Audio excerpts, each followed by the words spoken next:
Once upon a time there was a beautiful young girl named Noelle. She lived in a regular sort of house, in a regular sort of neighborhood, with a regular sort of family. In spite of the fact that her family loved her very much, she felt that her mother, father and sister were all rather regular. Noelle liked to dance and dreamed of one day becoming a famous dancer, and she also liked to sing, and dreamed of one day becoming a famous singer. But in the meantime, Noelle had a secret life. A life not even her sister or mother or father knew about. Noelle was secretly learning to be a princess. No one in the entire world knew about this, except for one person. His name was Edward, and he was, secretly, becoming a prince. He and Noelle were good friends and would go on long walks together.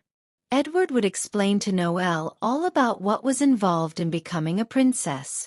"Why, my future princess," he would say, "you must look with your princess eyes and then you will see the beautiful fairies glittering amongst the trees." Sure enough, when Noelle concentrated really hard and looked with her future princess eyes, she could see the beautiful glittering fairies, just like Edward had said. One day they took a walk near the dark forest.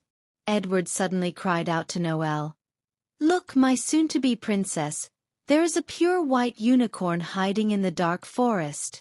And sure enough, when Noelle looked very deeply into the forest with her new future princess type of eyes, she could see the beautiful shy unicorn hiding behind the trees.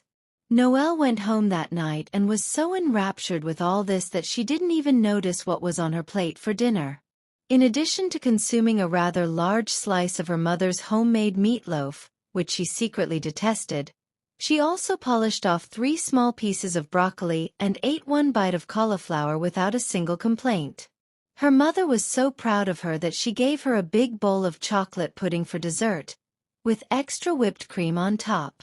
Her sister was none too happy with this turn of events, and complained bitterly until she, too, was given a bowl of pudding, but much smaller and with only a very small dollop of whipped cream on top. Then both girls were sent upstairs to finish their homework, which pleased no one at all. The next day, Edward and Noelle were happily taking their daily walk when Noelle thought she heard a voice calling up from a steel sewer grate in the ground. She ran over to the grate and called down, "Is there anyone down there?" Edward ran over too, and they both heard a soft ladylike voice whisper, "Oh, please help me. I am a queen and am stuck down here in this horrible sewer and there is a fierce dragon after me."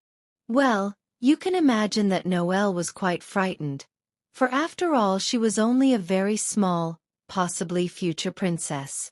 I am not quite certain of how Edward was feeling at this moment, but perhaps it is best not to ask too many questions. Noelle looked up bravely at Edward and said, "We must save her, my prince. It is our duty as a future princess and prince to help those in distress." Edward sighed and nodded. "I suppose you are right, Noelle. Something must be done immediately, if not sooner." Edward was now getting a bit tired of this game, and all he really wanted to do was take a nice long nap. But he knew Noelle would not relent, so he grabbed her hand and shouted, "All right, come on."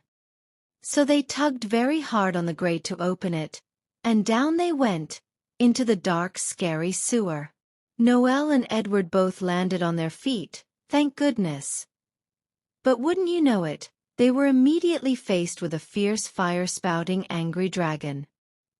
He was very upset that someone was interrupting his lovely soon-to-be dinner, and made no bones about it. He growled so loudly that bright bursts of orange flames blew out of his 2 green nostrils. But Noelle was not afraid.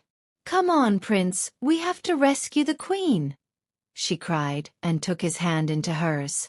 It was not a moment too soon, as the fierce dragon was now approaching the Queen and licking his wicked, green dragon lips in anticipation of a delicious royal type of dinner. They could see right away that she was a true queen. She was very beautiful and never cried once. She showed no fear, but told them that she had been kidnapped and mercilessly thrown into the sewer by an evil witch.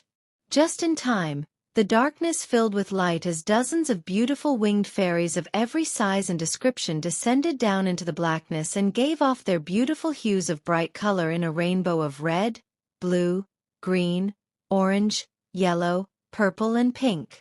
So much light filled the sewer that the dragon became confused and ran away to hide. At once, Edward picked up the distressed queen, took Noel's hand, and together they climbed out of the sewer and back into the bright sunlight. Edward gently laid the queen down on the grass and sighed. Well, thank goodness for the fairies anyway.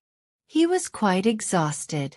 After all, this was a little more adventure than he had bargained for. But Noel's eyes were shining and she softly smoothed the queen's forehead to comfort her. The queen's eyes fluttered and opened. Slowly she sat up. Softly she said to Edward and Noel, "Only a true prince and princess could have saved me." Noel and Edward knelt down next to her, and the queen told them, "Noel, you shall become Princess Noel and rule my castle fairly and justly. Edward, you shall be knighted and henceforth shall be known as Sir Edward. I also intend to proclaim you Prince Edward, so that when I grow old and I am no longer the queen, the two of you shall succeed me and rule the entire kingdom." Princess Noel smiled and glowed in the early evening's golden light, for now she could clearly see the fairies twinkling in the faint starlight, and watch as the beautiful unicorn cantered along through the trees. Even though Edward was very pleased to have been promoted to prince, all he still really wanted to do was take a nap. So the queen laid her hand upon Edward, and he happily lay down in the grass for a long well-deserved rest, while Noel danced around the queen in the beautiful sunset, a true princess at last.